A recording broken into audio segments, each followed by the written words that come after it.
여러분 반갑습니다. 킬덕입니다.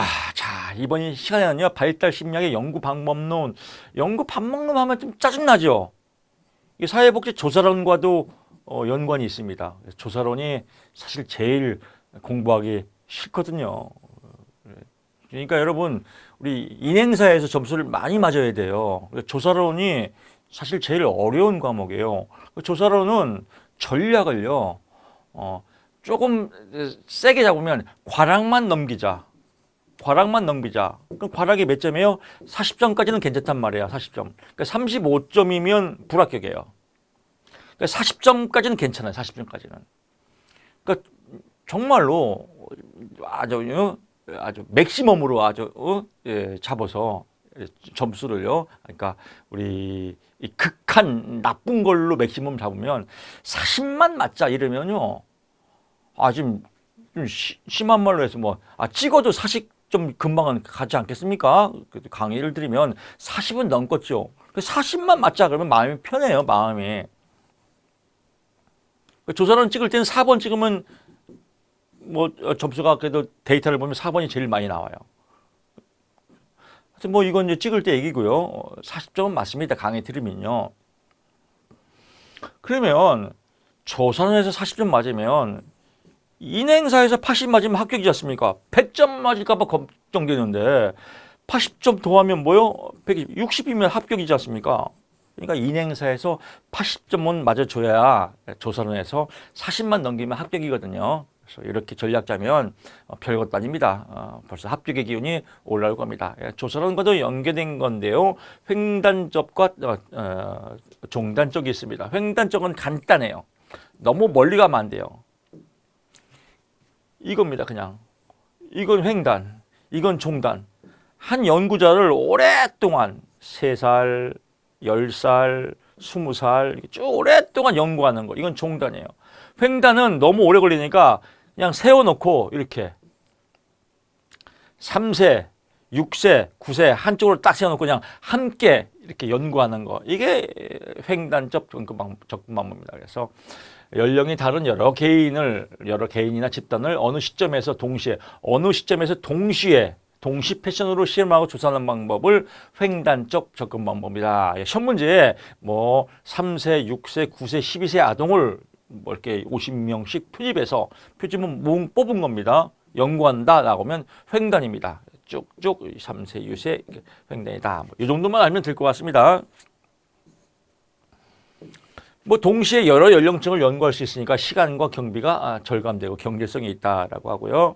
연령 차이뿐만 아니라 출생 연도가 달라서 기인하는 상이한 시대적 배경이 혼합적으로 개입할 수 있다. 연령뿐만 아니라 출생 연도도 다를 수 있죠. 연령이 예를 들면 1965년도 생각, 1966년도 생했는데 나이가 틀리더라도 생일이 1월달, 2월달 만으로 따지고 우리나라는 그렇지 않습니까? 이런 거에 따라서 이게 달라진다 이런 건데 그런 갭이다 하면 될 것 같습니다. 좋습니다. 종단적 연구 방법은 뭐냐면요. 장기간에 쭉 종단으로 연결한다라고 보면 되고요. 동일한 연구 대상을 선정하여 일정 기간 동안 간격을 두고 발달 양상을 어떻게 변화하는지 10대, 20대 이렇게 이 대상을 정했다 해서요. 이걸 보고 이제 패널 연구라고 그래요. 패널. 대상을 패널이라고 하거든요. 패널. 대상을 정해서 오랫동안 연구한다 해서 패널 연구다라고도 합니다. 장점은 연속적이고 진정한 발달 과정을 알 수 있다. 오랫동안 한 사람을 연구하는 거니까요. 발달 과정을 알 수 있겠죠. 단점은 연구 기간이 길고 경비가 많이 들고요. 비경제적이다.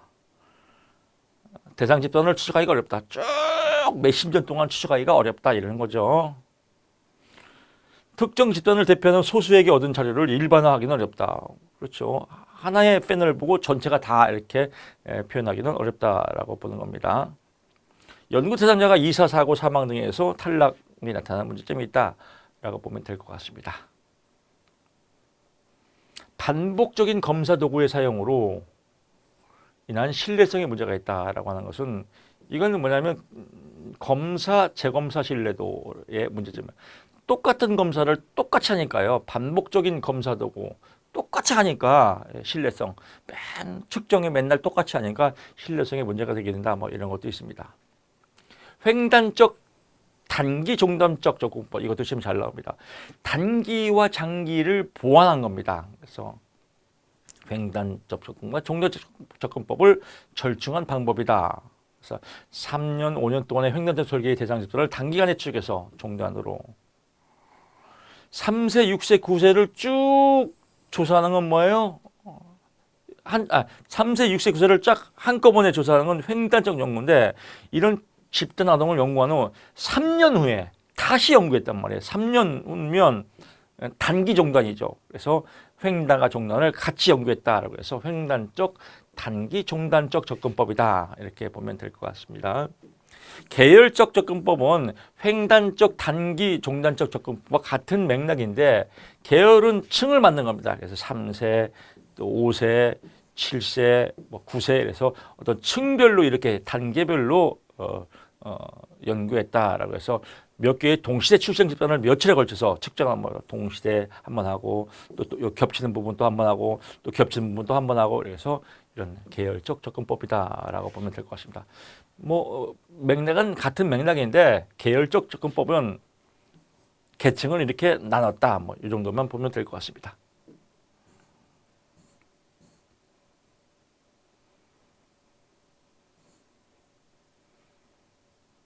그렇습니다. 뭐 예를 들면 계열적 접근법이라고도 하고요. 다른 말로 순차적 접근법이라고 해요. 층이기 때문에요. 먼저 2세 아동과 5세 아동을 연구 대상으로 선정하여 두 개의 연령 집단의 의존성을 관찰한 다음 3년 후에 그들이 5세와 8세가 됐을 때 재검사할 수 있어요. 두 개의 연령 집단의 동시에 두 개의 연령 집단을 동시에 했는데 출생 집단 효과, 뭐 측정 시기 효과, 어떤 층이 겹치는 부분이 있거든요. 이런 거 나오면 뭐 계열적 뭐 설계법 이렇게 자세히는 안 나오지만 그냥 뭐 예를 들면 시험 문제가 이렇게 나옵니다. 시험 문제가 여기도 나오죠. 3세, 6세 뭐 아동들 쭉 이렇게 나이를 3세 아동, 6세 아동 이렇게 나온 다음에 이렇게 뭐 단점을 보완하고 뭐 장점을 뭐 승화시키고 이런 쭉 얘기가 나와요. 그러면 계열적 아니면 횡단적입니다. 이 두 가지가 동시에는 지문이 안 나와요. 그러니까 이런 문제가 나오면 횡단과 종단을 함께 연구했다라고 하면 예 아니면 예다 이렇게 공부하는 게 제일 편합니다. 자세하게 더 알려가면 더 혼란스럽습니다. 뭐 이 정도만 보면 될 것 같고요. 이제 상담사의 자질과 상담. 요 내용은 사실은 이제 조사론에서 심도 있게 나오지만 조사론에서 심도 있게 나와도 이 정도 범위예요. 이런 것들도 만약에 조사론에서 너무 깊이 가버리면요, 이게 사실은 이 횡단적, 종단적 이게 뭐 논문 과정에서도 많이 나오거든요. 통계 수치 나오거든요. 이 정도까지 공부할 필요가 없어요. 단기 그러니까 종단은 쭉 패널 조사다. 횡단은 나이를 다 집합해서 한꺼번에 검사하는 거다. 또 종단과 횡단을 같이 보는 건 뭐 횡단적 단기 종단적 접근법이다. 계열적 접근과 일맥상통하다. 이 정도만 알면 될 것 같습니다. 선택과 집중해요. 알 거는 확실하게 내 것으로 알고 포기할 건 확실히 버리고 시차 얘는 몰라 그냥 시차 버려 이런 거야. 이제 얘도 건드리고 그 말이 그 말 같고 들어는 봤는데 뭔지 모르고 이거면 하나마다 공부해요. 시차 설계법은 교수님이 그랬어. 버리라고. 버렸어. 얘하고 얘는 같이 나온 얘하고 얘하고는 같이 절대 나올 수가 없습니다. 비스무리하기 때문에 같이 안 나오니까 얘 아니면 얘겠죠. 그래서 횡단과 종단을 같이 좋은 것만 묶은 거 얘 아니면 얘다. 횡단은 쫙 나이를 퉁쳐서 검사하는 거고 종단은 한 사람이 쭉 가는 거다. 공부 겁나게 쉽잖아요. 결국은 조사론도 공부할 게 별로 없어요. 이런 식으로 공부하면. 그래서 여러분 자신감을 가지십시오. 상담사의 자질 상식이죠. 상식은 상식으로 접근해야 돼요. 우리 구호가 뭐예요? 믿음 천국 불신지옥. 믿으면 합격이다. 믿어야 됩니다. 공부 방법도 믿어야 되고, 공부 방법이 나하고 안 맞으면 성격을 고쳐야 되고, 그럴 수밖에 없어요. 왜? 합격을 하기 위해서. 내 공부 방법하고 틀리는데요? 다른 방법 없어요. 성격 고쳐야 됩니다. 안 고치고 싶은데요? 힘들어요. 고쳐야 됩니다. 예를 들면 우리가 공부 방법을 너무 두 가지 패턴이 너무 제가 이런 거 많이 강조합니다. 진해 공부 방법, 진해. 우화입니다. 진해와 토끼가 있습니다. 토끼가 깐족거려요. 야, 진해야, 진해야. 넌 다리가 100개인데 넌 정말 빠르게 달리는구나. 나는 다리가 4개인데도 넘어지는데. 그래, 진해가 난 잘났지. 그 토끼가, 야, 근데 걸어갈 때마다 100개를 한 개씩 다 의식하며 걸어가봐. 더 의미가 있을 것 같아. 그래? 그럴 것 같아. 알았어. 진해 다리 들다가 죽었어요. 100개 다 연구하다가 스트레스로 다 꼬여갖고 죽었습니다. 이게 진해 공부 방법이에요.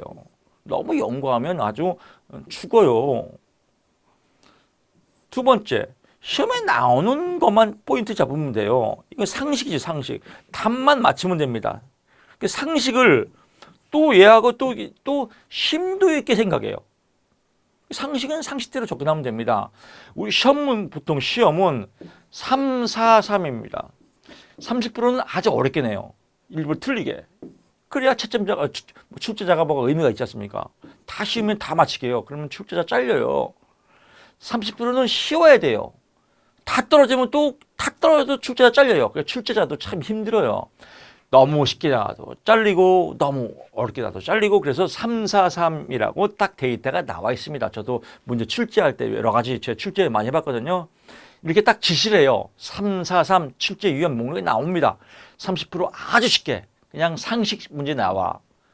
그러니까 30점 많은 거예요. 그냥 공부 안 해도. 그러니까 공부 안 해도 30점 먹고 들어가는 거예요. 공부해도 30점은 틀리게 돼 있어요. 근데 또 30% 어렵게 나왔다고 또 이것만 또 신경 쓰이고 답답하죠. 40%는 공부해야 맞춰요. 공부를 어느 정도 해야 맞춘다. 이게 출제의 기본 룰입니다. 룰.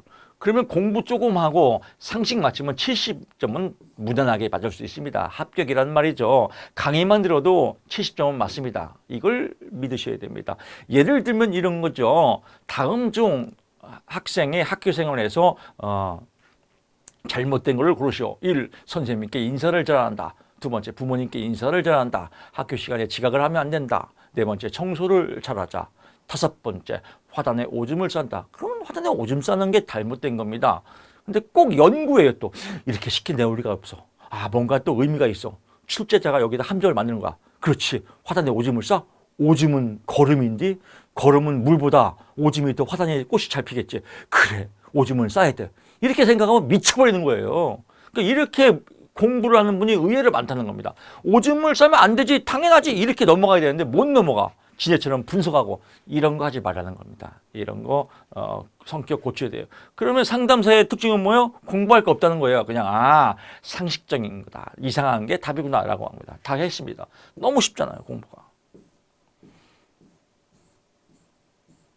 다만 이제 전문적인 자질이 있습니다.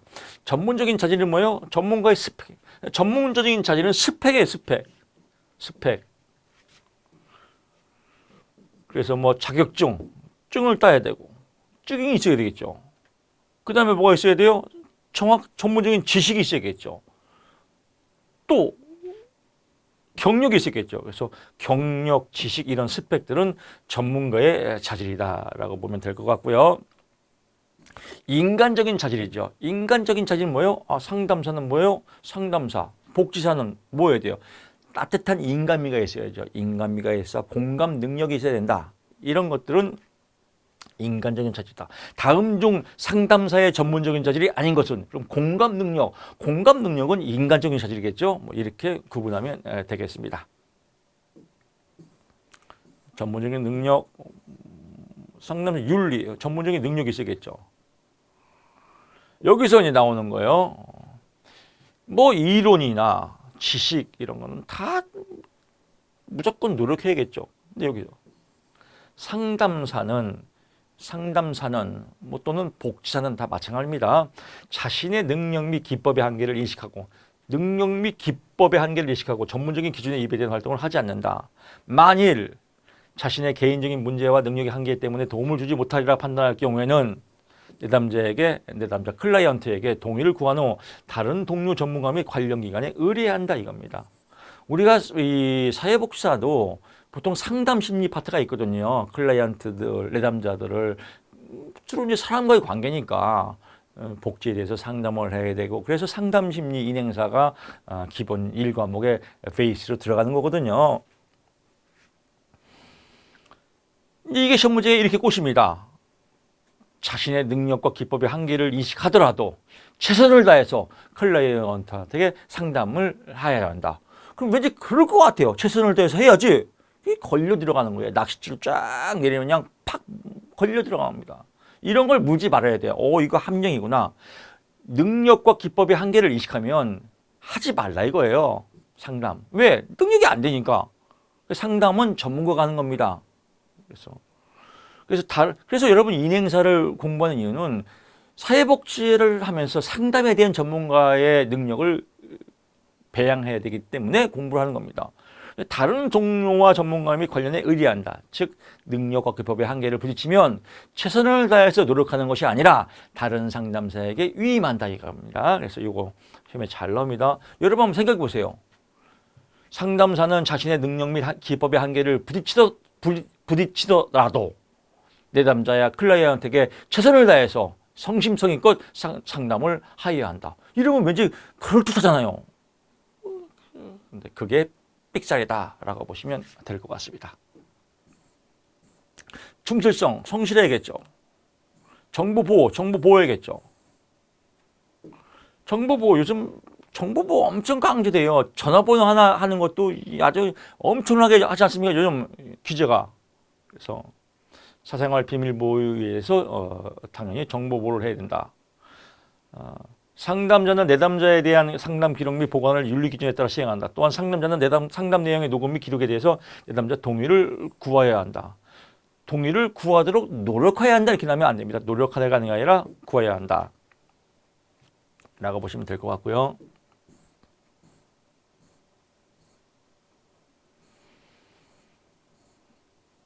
요것도 시험에 잘 나옵니다. 비밀 보장의 한계, 이게 시험에 제일 많이 나오죠. 그래서 비밀 보장의 한계는 뭐냐? 상담사는 클라이언트에게 비밀 보장, 우리 시험에는 클라이언트로 많이 나오죠. 그래서 클라이언트가 내담자입니다. 클라이언트에게 비밀 보장을 해야 합니다라고 이게 정확한 답입니다. 비밀 보장을 해야 한다. 다만 예외가 있다 이겁니다. 예외가. 이 예외가 시험 문제입니다. 그 시험 문제에 살짝 꼬셔서 상담자는 클라이언트에 대한 정보 보호를 어떤 상황이 있더라도 보호해야 한다. 이렇게 나옵니다. 그러면 땡이에요. 어떤 상황도 아니고 항상 보호해야 한다. 삑사입니다. 항상은 아니다.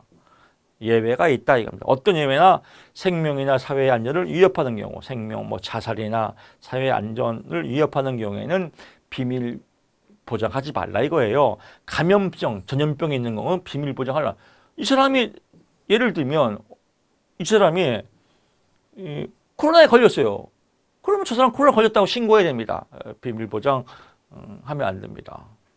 심한 학대, 폭행, 폭력, 법적 불법 행위 이런 것들은 비밀 보장을 할 필요가 없다. 시험에 잘 나옵니다. 라고 보시고요.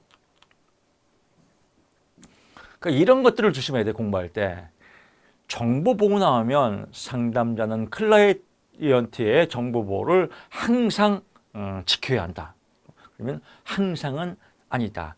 예외가 있다. 이게 포인트고요. 예외가 어떤 경우냐? 폭행, 폭력, 전염병, 불법 행위 이런 것들은 비밀 보장을 지킬 필요가 없다. 자살, 위험 이런 것들은 비밀 보장을 할 필요가 없다. 이렇게 보시면 될 것 같습니다.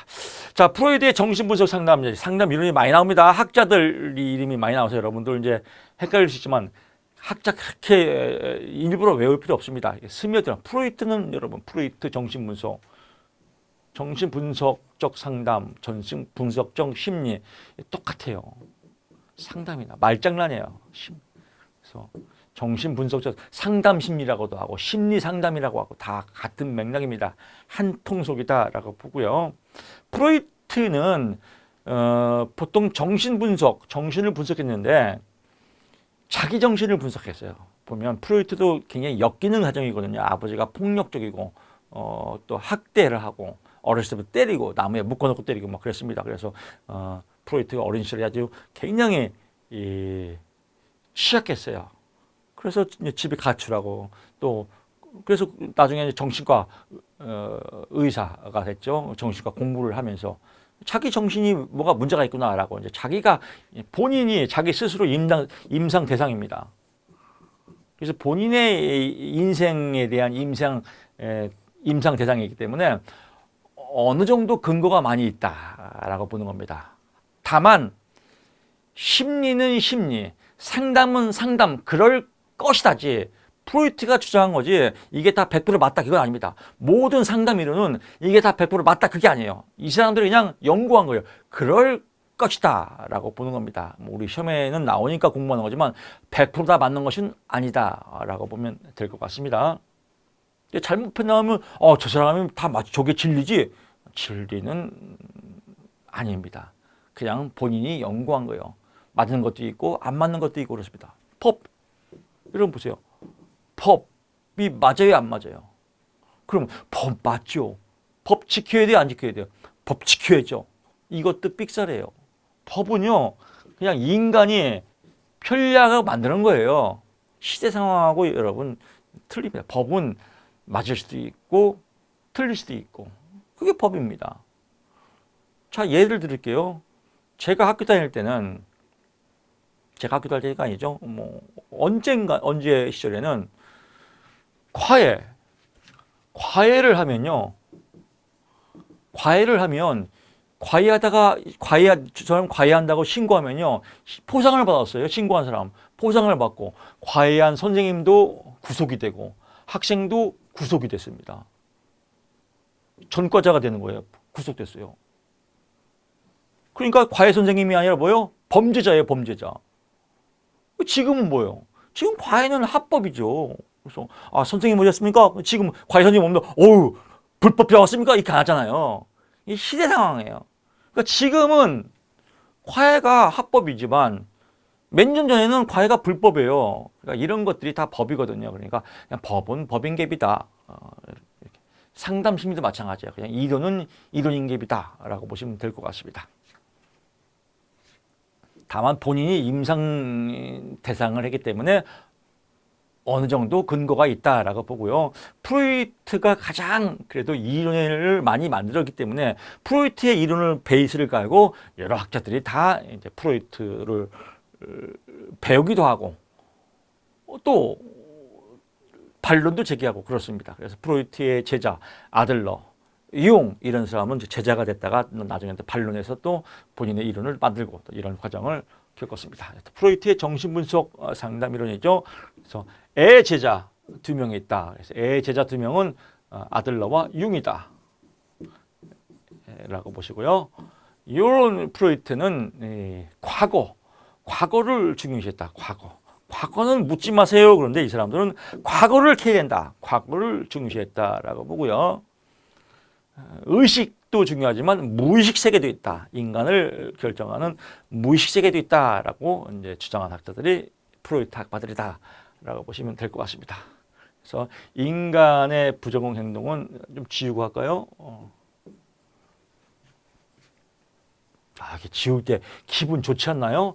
머리도요 너무 많은 것들을 쌓으면 복잡해. 이렇게 지우는 게 좋아요. 이렇게 그래서 포인트만 잡는 거죠. 프로이트는 인간의 부전공 행동의 원인을 무의식 세계에 있다. 그래서 무의식 세계에 억압이 있다.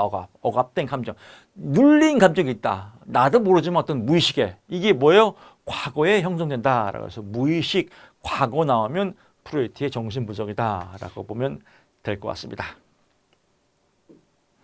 인간의 정신세계는 이건 시험에 안 나옵니다. 참고로 빙산 이론과도 빙산 이론을 설명하면 더 이해가 빠를 겁니다. 빙산 이론.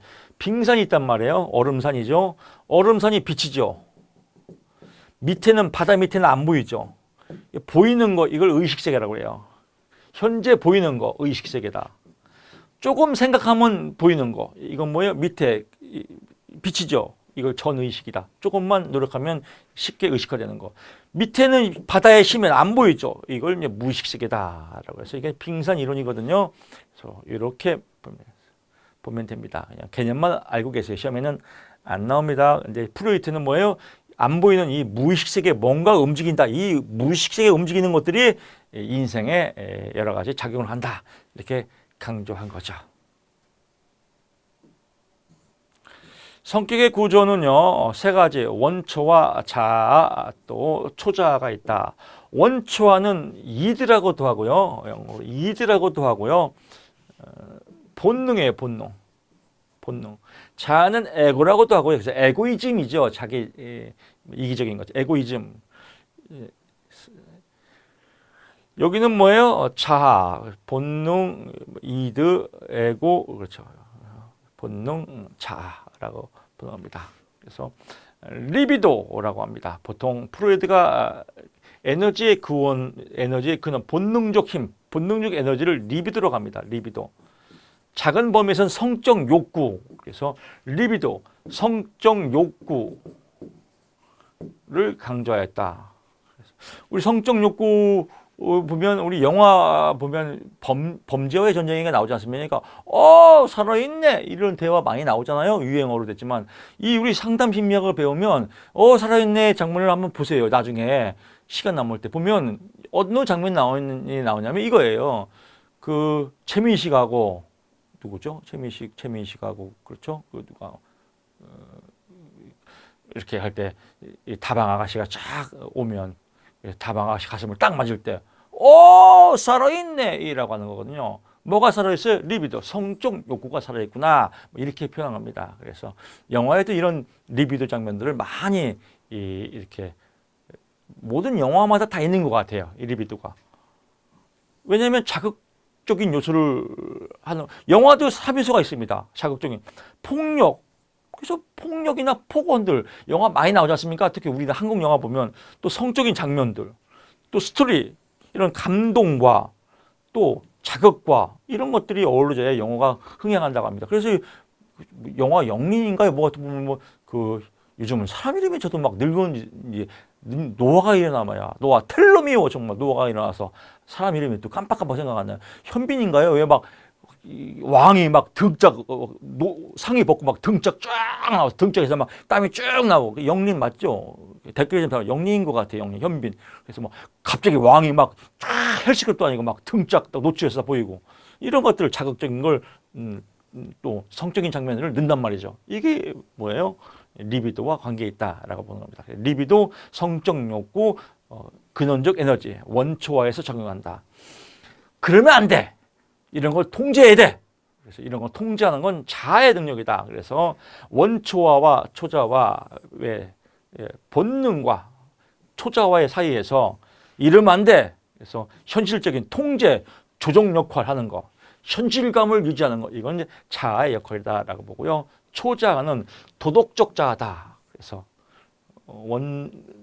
원초와 충동과 자아를 설득해서 현실적으로 이렇게 쭉 나온 건데. 이런 거죠. 예를 들면 영화 얘기할게요. 영화에 좀 야한 장면이 나왔어. 그럼 저러면 안 돼! 안 보는 거. 이건 이제 초자가 발달된 거죠. 그래서 도덕적 자아라고 합니다. 침이 나왔어요. 침을 뱉어야 되는데 못 뱉어요. 침 뱉으면 죄야. 그래서 침을 막 못 뱉고 이런 사람. 너무 이런 건 사람은 강박관념이 있는 거예요. 이게 이제 초자가 발달되었다. 너무 도덕적인 사람이 있어요. 진짜 욕하면 안 돼. 말은 바른 말만 해야 돼. 어른한테 인사해야 돼. 이런 것들이 다 억압된 자아로 살자합니다. 이게 이제 초자입니다. 특히 이제 부모님이 이제 목사거나 교사거나 이런 자녀들은 대부분 억압된 자아가 많이 있다고 봅니다. 성격 발달 단계라고 보면 됩니다. 발달 단계 5단계 순서입니다. 구강기, 학문기, 남근기, 잠복기, 생식기 이 5단계 일단 나이는 볼 거 없습니다. 항문기는 배변과 배설, 똥오줌 가리는 겁니다. 그래서 이 기저귀를 잘 갈아주고 이런 배변 활동 이런 거에 따라서 자아 형성이 된다, 자아가 발달한다라고 나오는데 이게 안 되면 결벽증이나 또 반사회적 행동장애, 소극적 성격, 결벽증이 나온다라고 하면 어디가 문제 있냐? 항문기가 문제 있다라고 보는 겁니다. 또 남근기는 뭐예요? 오이디푸스 컴플렉스. 초자아가 발달되는 시기, 초자아, 도덕적 자아가 발달되는 시기. 그래서 오이디푸스 컴플렉스라고 그래요. 오이디푸스, 남아는. 그래서 남아는 아빠와 동일시하는 겁니다. 이건 프로이드가 얘기했습니다. 전형적으로 말도 안 되는 이론이에요.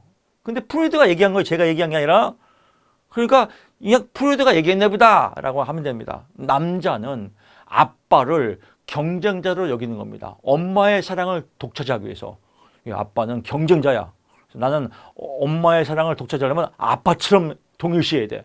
그래서 엄마한테 엄마 지금 왔어? 뭐 이렇게 이런 걸 동일시하는 거. 아빠를 따라서 하는 거. 왜? 엄마의 사랑을 뺏기 위해서, 독차지하기 위해서. 아빠를 경쟁자로 보기 때문에. 그러니까 아빠가 저게 경쟁자로 날 경쟁자로 봐고 저거 안 되겠는데 꼬치를 빡 잘라야지. 라고 생각하는 거예요. 이때. 이게 거세불안이에요. 나를 저게 경쟁자로 봐? 안 되겠는데 일로 와. 꼬치를 자르게. 이게 거세불안을 느낀다. 이게 남근기예요. 이게 프로이드가 얘기한 겁니다.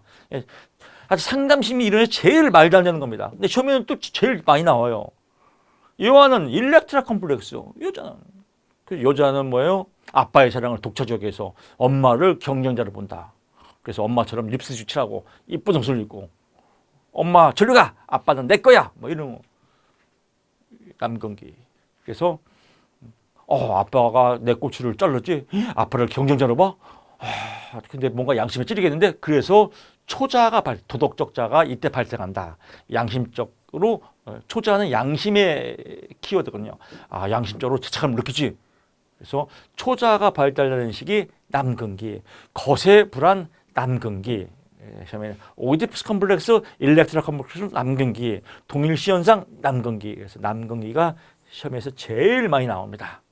그래서 여기서 나오는 거는 발달 단계, 구강기, 항문기, 남근기, 잠복기, 생식기. 생식기라고도 하고 성장기라고도 하고 성기기라고도 합니다. 똑같은 표현입니다. 성기기, 성장기. 잠복기는 리비도, 성적 욕구가 잠복되었다 이렇게 표현합니다. 프로이드가 얘기했습니다. 그래서 하나, 둘, 셋 개, 5단계. 그 다음에 남근기의 초자아, 도덕적 자아, 양심, 오이디푸스 컴플렉스, 일렉트라 컴플렉스, 동일시, 뭐 이런 것들 이 남근기에 일어난다라고 보고요. 결벽증, 반사회성은 항문기의 고착 현상이다 이렇게 보시면 될 것 같습니다. 정신분석 상담의 특징은 뭐예요? 과거와 환경에 의해서 결정해서 과거와 환경 결정되어진다. 결정론적 입장이다. 결정론적 입장이다. 그래서 결정되어진다. 과거로부터 환경으로부터 더 심하면 5세의 성격은 결정되어진다 이렇게 나옵니다.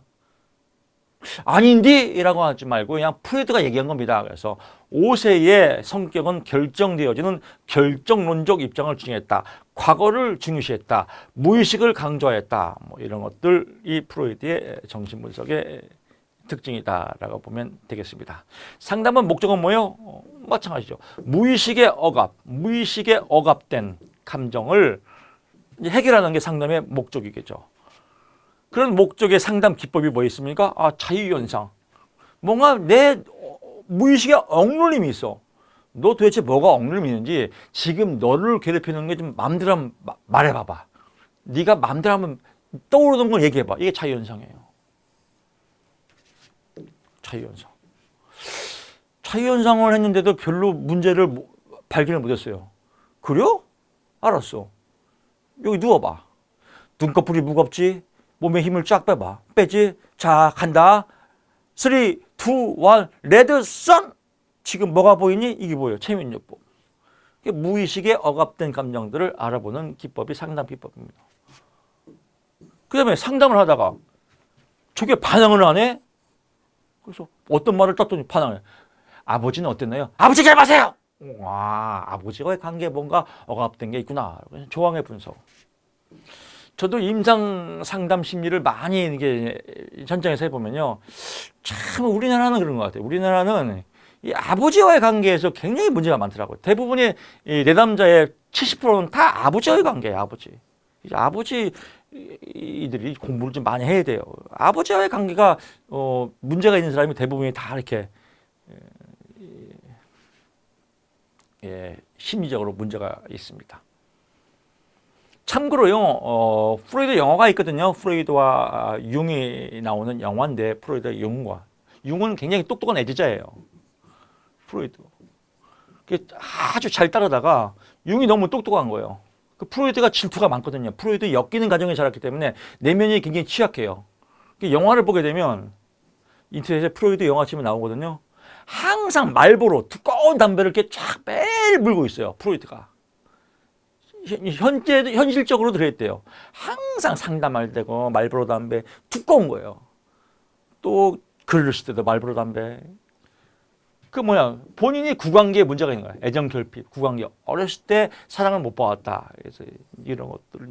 이 형은 굉장히 똑똑해요. 아주 부잣집 아들로. 질투가 잘생겼고 부잣집에 똑똑하고. 그러다가 이제 너무 똑똑하니까 질투가 있는 거예요. 그래서 프로이드가 융에게 가장 힘든 이 내담자를 보내요. 네가 한번 연구해봐라. 엿먹으라는 거죠. 엿먹으라. 융이 이 내담자를 상담을 합니다. 근데 이 상담을 해서 내담자가 만났을 때 이제 내담자가 옷이 바바리 코트가 있는데 이거를 융이 받다가 뚝 떨어졌습니다. 그때 이 여자가 굉장히 소리를 지르고 흥분 상태에 왔습니다. 그래서 융이 생각할 때, 이 내담자는 결벽증 환자구나 라고 했는데, 결벽증 환자가 아니에요. 아빠가 너무 무관심을 하게 키워서 오늘 방에 왔는데 아빠가 뺨을 딱 때린 거예요. 뺨을 딱 때리면서, 맞으면서 아빠가 나에게도 관심이 있구나 라고 해서 이제 맞으면서 쾌감을 느끼는 이런 변태 성욕 환자로 된 겁니다. 이런 영화가 있거든요. 여기까지만 영화 얘기 너무 또 시간 날 때 한번 보십시오. 또 다 얘기 만드니까요. 이런 것들 다 이제 해서 저항을 보고 문제를 파악하는 거. 꿈의 분석. 요새 꿈 못 꾸죠? 꿈을 통해서 해석하는 거. 꿈의 분석. 또 전의의 분석. 옮기는 겁니다. 전의. 그래서 만약에 상담자한테 너무 의존적이다. 그러면 왜 저렇게 의존적일까? 그걸 분석해서 하는 거. 전의의 분석. 거꾸로죠. 역전이라는 게 있습니다. 상담자가 거꾸로 내담자한테 끌려가는 겁니다. 그래서 내담자가 첫사랑의 여인하고 비슷해. 그러면 상담을 개인 감정을 쏟아붓고 이걸 역전이라고 합니다. 그래서 역전이 해결법은 뭐예요? 자기 자신 분석, 교육 분석을 통해서 감정의 근원을 따져보고 슈퍼바이저, 상담사의 스승한테 지도 감독을 받고 그래도 안 될 경우에는 다른 전문가에 위임한다. 이렇게 보는 역전이. 역전이를 통해서 내가 왜 역전이를 하지? 그래서 역전이를 통해서 오히려 상담을 역이용하는 거. 또 상담의 기법입니다. 내가 왜 내 감정이 내담자한테 끌려가지? 이걸 보면서 또 상담을 풀어가는 거. 그래서 역전이는 꼭 상담에 나쁜 영향만 주는 건 아니다. 처음에 이렇게 꽂습니다. 역전이는 상담자가 문제점이 있기 때문에 상담에 100% 방해가 된다. 이렇게 나옵니다. 100% 방해가 되는 건 아닙니다. 역전이를 잘 활용하면 상담에도 효율적이다라고 보면 되겠습니다. 해석, 이제 자유현상이나 꿈이나 저항 이런 것들을 쭉 보면서 해석하는 겁니다. 그래서 설명하는 거죠. 해석은 설명하는 겁니다. 이런 걸 통해서 통찰 설명하는 거다. 훈습 시험에 잘 나옵니다. 훈습. 맨 마지막 단계입니다. 훈습은 뭐예요? 이런 것들이 어려워요. 훈습이 뭔가 훈습하면요.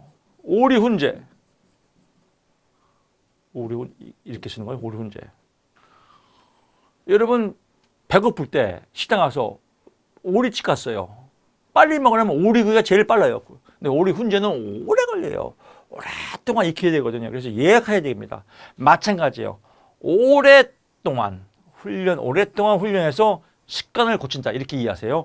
오랫동안 훈련해서 습관을 고친다. 이런 무의식의 세계, 자유현상, 해석, 꿈의 기법 이런 걸 통해서 오랫동안 내담자의 갈등과 방어를 탐색하고 이를 해석해 나가는 과정으로서 반복, 정교화, 확대 이런 것들 오랫동안 이루어지는 과정을 무엇이라고 합니까? 훈습이다. 다시 갑니다. 내담자의 갈등과 방어를 탐색하고 이를 해석해 나가는 과정. 해석해 나가는 과정 하면 훈습. 그래서 반복하고 정교 이건 뭐 이런 건 외울 필요 없지만 이런 걸 통해서 내담자를 알아가는 거. 맨 마지막에 받는 과정을 맨 마지막에 이루어지는 과정을 훈습이라고 한다라고 보시면 될 것 같습니다. 뭐 이렇게 보고요.